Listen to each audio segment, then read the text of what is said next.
Hari ini saya Didi sedang bersama Ratu Kori, seseorang wanita yang begitu luar biasa dalam perjalanan hidupnya.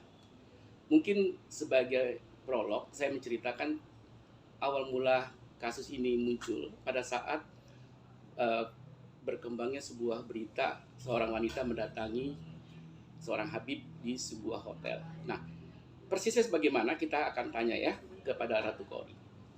Gimana kok? Ceritanya seperti apa sih?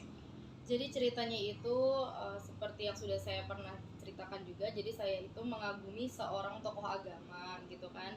Dan saya itu jemaahnya. Jadi saya itu bertemu itu gak langsung di hotel bang, mohon maaf. Jadi kami tuh janjian di satu kajian. Ternyata pada hari itu tuh tidak ada kajian. Jadi beliau bilang ketemu aja di restoran. Nah, restoran. Jadi kami ngobrol lah di situ di restoran. Cuman berdua sih. Terus di situ dia apa ya, branding diri gitu kepada saya gitu ya. Terus saya makin kagum lah sama dia ya kan. Terus akhirnya saya mau pamit pulang selama 2 jam itu nggak dibolehin, suruh nginep aja di situ.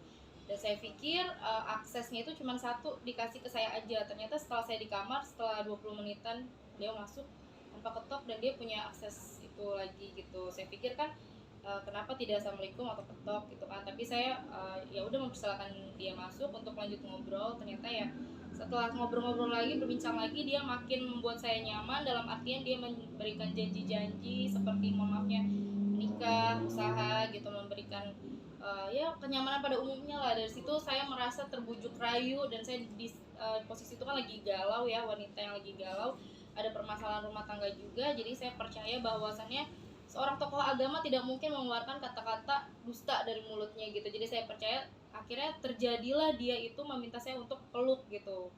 Dari situ saya sudah menolak, tapi ternyata ya udah dia deketin saya, tiba-tiba langsung ngerebahin gitu. Saya sudah menolak sebanyak 3 kali, cuman yang namanya saya tidak berdaya pada saat itu kan, ya terjadilah, maafnya, hubungan. Terjadi apa? Terjadi perzinahan hubungan badan.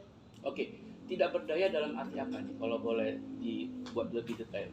Tidak berdaya itu kalau saya boleh jelaskan, itu awalnya dia bilang bahwa tempat itu adalah sebagai rumah keduanya beliau. Jadi saya juga ingin hotel itu. Jadi saya mau keluar, mau teriak juga, kayak udah ke distract itu, saya nggak akan dibantu sama orang. Terus saya juga nggak munafik, saya juga sudah kagum. Jadi dengan dia sudah menjanjikan segala macam, saya pikir ya dia akan bertanggung jawab atas apa yang dia lakukan kepada saya. Tapi ternyata itu hanya pikiran saya aja. Ternyata dia ada niat jahat ke saya, dan dia pun tahu posisi saya itu sebagai istri orang pada saat itu bang gitu. Jadi ya saya sangat disayangkan sih. Saya kan orang yang nggak paham agama ya, sedangkan dia itu sangat paham betul tentang agama dan bagaimana memperlakukan seorang wanita, apalagi istri orang gitu loh bang. Jadi itu sih yang saya rasa nggak enak di hati saya gitu. Oke, tadi dikasih kunci, kemudian masuk ke dalam kamar. Kenapa menerima kunci itu? Oh karena kan tadinya memang sudah nolak kan saya kalau untuk nginap, tapi dia bilang kamu daripada pulang ke Serang, saya bukakan kamar karena saya juga mau pulang ke Kuningan gitu kan. Saya pikir ya sudah selesai gitu pertemuan saya. Yang namanya dikasih kunci ya saya istirahat aja satu. Dia nggak bilang kalau kuncinya ada 2 gitu. Iya paham, maksudku gini, apakah nggak ada kecurigaan awal bahwa kunci itu akan menjadi pengantar nantinya, atau kedepannya ada sesuatu yang akan mungkin terjadi dengan keberadaan kunci itu gitu. Atau Rofi apa namanya, Kori tinggal di kamar itu? Iya, Kori tinggal di kamar itu. Ya kan, saya pikir itu adalah hak saya pribadi karena dia udah ngasih kamar itu untuk saya. Ternyata dia punya kunci cadangan gitu. Saya nggak tahu kalau punya kunci cadangan. Nothing tulus ya dalam konteks. Saya tuh nggak ada mikir macem-macem karena dia, ya saya pikirnya positive thinking aja gitu loh bang. Gak ada mikir macem-macem sampai ke arah sana, karena di situ posisi saya memang sudah hijrah pada saat itu, butuh siraman rohani lah ibaratnya. Dalam hal itu, pada saat yang kejadian itu kondisi rumah tangga lagi bermasalah. Betul, iya 1 tahun sudah bermasalah. Nah, datang sendiri di kajian, artinya tidak ada teman ya? Iya, saya pada datang saat sendiri. berdua ngobrol juga tidak ada teman ya? Iya, saya pikir kan dia ngajak di restoran, biasanya kalau misalkan tokoh agama gitu bisa ada kawan-kawannya, ternyata dia sendirian aja sih. Jadi kami memang benar-benar berdua, tapi di restoran itu rame, tapi satu meja itu cuma saya dan si RA itu bang. Oke. Terjadilah hubungan fisik. Iya. Nah, ketika terjadi hubungan fisik seperti yang saya lihat itu katanya tidak menikmati Benar itu ya. Betul. Artinya nggak menikmati itu boleh diceritakan detail Eh, nggak? Iya, kita jadi mengarah ke hal yang dewasa ya Bang ya. Jadi kalau misalkan tidak menikmati itu, kalau saya tahu kalau saya datang untuk seperti itu, mungkin ya saya udah prepare karena kan saya nggak tahu, saya cuma emang niatnya untuk mendapat siraman rohani, mendapatkan ilmu agama, tapi kan ternyata dia melakukan seperti itu, jadi ya saya shock aja gitu, kaget gitu. Jadi ya cuman dia yang menikmati, kalau saya nggak, benar-benar shock. Shock dalam arti kata terpaksa. Iya menerimanya. betul, terpaksa karena pada saat itu emang kayak ya saya nggak mau sih sebetulnya, cuman karena sudah ya, tidak berdaya aja gitu Bang. Kejadian itu persisnya di bulan apa ya? Di bulan Juni Di tanggal bulan 9 Juni tahun ini ya. tahun ini betul. Sosok seorang Habib yang dimaksud itu sampai menginapkah atau pulang setelah itu? Dia pulang. Mhm. Dia pulang. Apa yang dirasakan oleh Kori setelah dia pulang di dalam kamar sendirian? Enggak, saya telepon teman. Teman saya juga sempat ketemu sama beliau. Jadi nggak sendirian, tapi saya ngerasa ya, oh seperti ini ya, saya tuh mau kajian loh, kenapa jadi seperti ini. Saya ya masih shock aja sih pada saat itu. Oke. Tadi sempat saya coba buka beberapa data bahwa suami ini, status suami masih secara secara agama sudah divorce, secara negara belum. Oke. Sempat melaporkan peristiwa yang dialami, artinya sudah terbuka dengan kisah yang dialami ya. Tetapi menurut data katanya si Habib atau Ustadz itu menolak, bahkan menganggap itu sebagai fitnah. Iya, justru itu. Dia juga melaporkan saya pencemaran nama baik dan ya seperti itu lah, dibilangnya fitnah gitu. Bukti-bukti ada chat-chat segala macam Mas ya. Bahkan pengacaranya dia sendiri, beberapa orang pengacara sempat mendatangi Kori dan Kori sempat merekod kedatangan pengacara. Jadi kan secara nggak langsung mereka juga, kalau nggak kenal kenapa mesti ada pengacara dari pihak dia datang gitu. Langkah apa yang diminta oleh pengacara itu?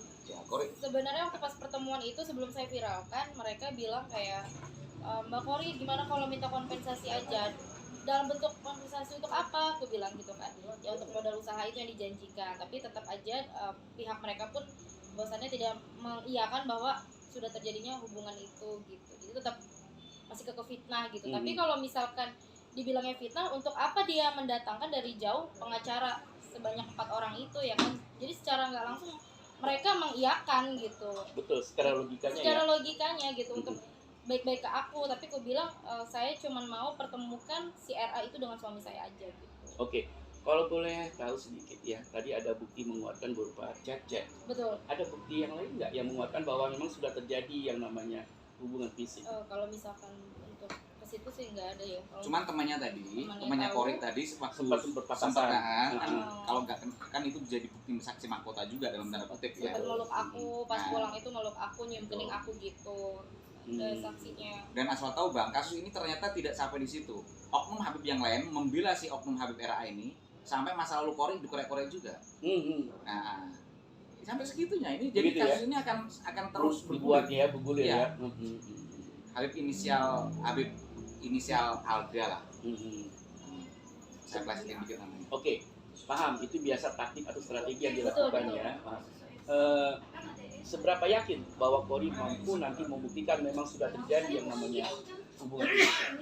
Ya saya kalau nggak yakin banget ya nggak mungkin saya speak up. Jadi dari awal saya speak up tuh saya yakin apapun yang nantinya terjadi dan hasilnya saya terima gitu loh Bang.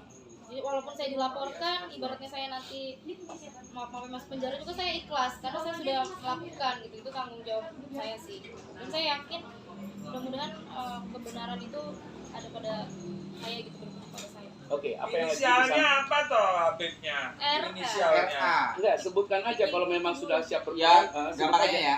Rifkai atau Ricky Bule. Oke, gitu ya. Ada inisialnya A lagi ya? Ada. Ada lah itu lah. Oke. Bahaya ya kasus ini ya. Jadi kita tunggu aja perkembangan nanti. Dan mungkin ada pesan terakhir yang akan disampaikan, Kori? Ya saya selalu ingin menyampaikan kepada RA terkhususnya karena korbannya juga banyak, bukan cuma saya aja. Ternyata banyak Bang. Banyak, setelah saya speak up itu banyak korbannya. Siap ya. Ternyata pejantan ya. Iya betul. Pejantan dalam tanda kutip Bang. Iya.